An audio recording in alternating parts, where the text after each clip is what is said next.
I'm Alexa Huffman for the Ryersonian, and it's National Pi Day.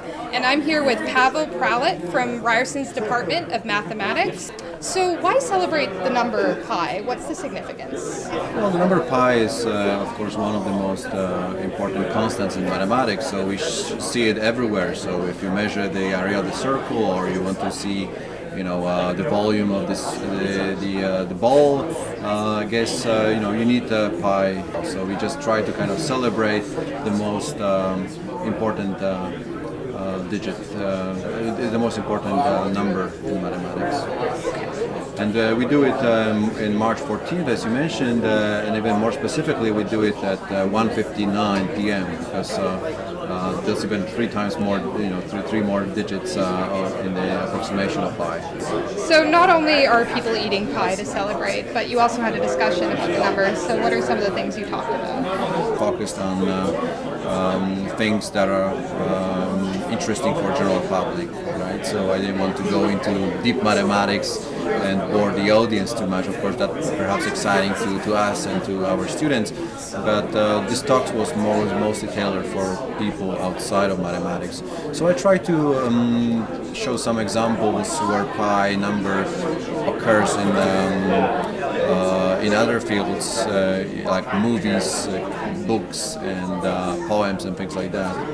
And then, of course, I talk a little bit about what it is and how many digits we have at that point and things like that. So it was a little bit mathematical, but there was a lot of examples from outside of mathematics. So I try to convince the audience that it's not only important for us, for mathematicians, but also for the general public.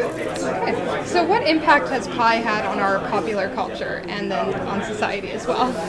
Well, I guess this is maybe a difficult question. I'm not sure I am prepared for that. Impact is maybe difficult to measure because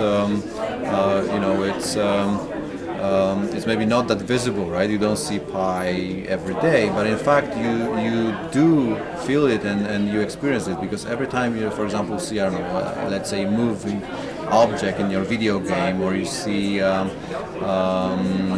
piece of land, piece of grass with flowers, which is like a shape in a circle, there's always pi involved in it. So if you want to order flowers for that piece of land, you have to know what is the area, and then of course pi is hidden behind it. All right, now for the two toughest questions. What's your favorite flavor of pie?